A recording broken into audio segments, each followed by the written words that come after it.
क्या सहारा निवेशकों को मिलेगा भुगतान? कौन दिलाएगा सहारा के साथ ही दूसरे निवेशकों का भुगतान? निवेशकों की लड़ाई लड़ने के लिए बनाया गया है कौन सा मोर्चा? क्यों जरूरत महसूस पड़ी मोर्चा बनाने की? कितने संगठन शामिल है इस मोर्चे में? कौन कौन समर्थन करने जा रहा है इस मोर्चे को? कहां पर बड़ा आंदोलन करने जा रहा है निवेशकों का मोर्चा? निवेशकों की लड़ाई लड़ने के लिए क्या बड़ा होने वाला है देश की राजधानी दिल्ली में? सहारा के दूसरे निवेशकों की बड़ी लड़ाई लड़ने के लिए मोर्चे का गठन हो चुका है। इस मोर्चे का नाम रखा गया है संयुक्त निवेशक मोर्चा।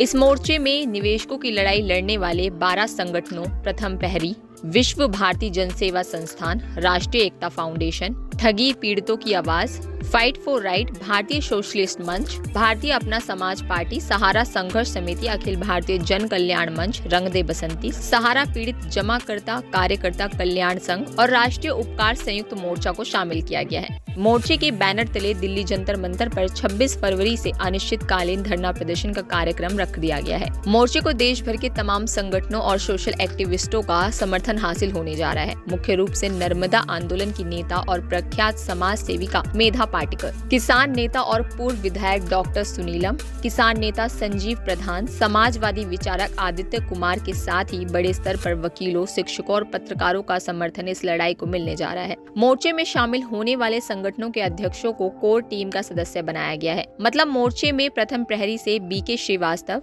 विश्व भारती जनसेवा संस्थान से नागेंद्र कुशवाहा, राष्ट्रीय एकता फाउंडेशन से रानी शेख, ठगी पीड़ितों की आवाज से Ramesh Singh, fight for right से चरण सिंह, भारतीय सोशलिस्ट मंच से एडवोकेट आदित्य कुमार, भारतीय अपना समाज पार्टी से राजन सिंह सूर्यवंशी, संघर्ष समिति से विजय शर्मा, अखिल भारतीय जन कल्याण मंच से अमन श्रीवास्तव, रंग दे बसंती से इंद्रवर्धन राठौर, सहारा पीड़ित जमाकर्ता कार्यकर्ता कल्याण संघ से विनय सिंह राजपूत और राष्ट्रीय उपकार संयुक्त मोर्चा से दिनेश चंद्र दिवाकर 12 कोर टीम सदस्य हैं। मोर्चे की कोर टीम ने आंदोलन को बड़ा रूप देने के लिए विभिन्न संगठनों से समर्थन हासिल करने के लिए पत्र भेजने की रणनीति बनाई है। दरअसल लंबे समय से सहारा के साथ ही दूसरी ठगी कंपनियों के निवेशकों की लड़ाई लड़ी जा रही है, पर ना तो इन ठगी कंपनियों के प्रबंधन पर कोई बड़ा दबाव बन पाया है और न ही केंद्र सरकार भुगतान दिलाने के लिए मजबूर हुई है। इस लड़ाई में काफी समय से मोर्चा बनाने की मांग उठ रही थी। अंततः संयुक्त किसान मोर्चा की तर्ज पर संयुक्त निवेशक मोर्चा बनाया गया है। मोर्चा के सदस्यों का मानना है कि जिस तरह से संयुक्त किसान मोर्चा ने बड़ा आंदोलन करके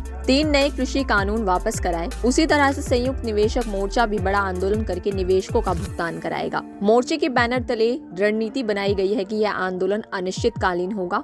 जब तक निवेशकों का भुगतान नहीं हो जाता तब तक इस आंदोलन समाप्ति की घोषणा नहीं की जाएगी। दिल्ली के जंतर मंतर पर होने वाले इस आंदोलन में 1 लाख से ऊपर निवेशकों को जुटाने का लक्ष्य रखा गया है। मोर्चे की रणनीति है कि लोकसभा चुनाव से पहले निवेशकों का भुगतान करा लेना है। दरअसल सहारा के निवेशक 13 करोड़ तो सहारा समेत दूसरी ठगी कंपनी के कुल निवेशक 42 करोड़ बताए जा रहे हैं। ऐसे ही लगभग 2 लाख करोड़ का भुगतान सहारा का, तो सभी ठगी कंपनियों का भुगतान 20 लाख करोड़ का बताया जा रहा है। निवेशकों का कहना है कि देश में इससे बड़ा कोई घोटाला नहीं हुआ है। देश का हर तीसरा आदमी इन ठगी कंपनियों का ठगा बताया जा रहा है। मोर्चे की रणनीति है कि 42 करोड़ निवेशकों के नाम पर केंद्र सरकार पर दबाव बनवाकर निवेशकों का भुगतान करवा लिया जाए।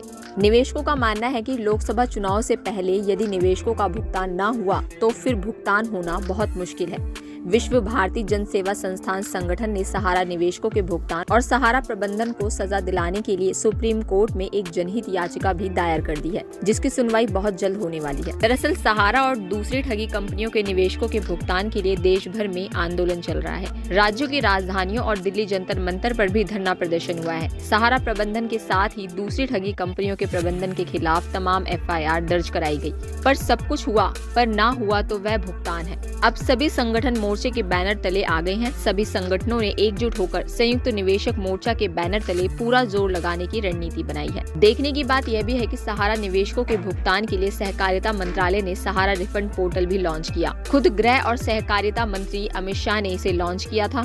सुप्रीम कोर्ट में आवेदन देकर सहारा सेबी के खाते से 5,000 करोड़ रुपए भी निकलवाए गए। निवेशकों का आरोप है कि इस पोर्टल से भी कुछ खास भुगतान नहीं हो पाया। सहकारिता राज्य मंत्री BL वर्मा ने भी संसद में सहारा निवेशकों को भुगतान कराने की बात कही, पर भुगतान न हो सका।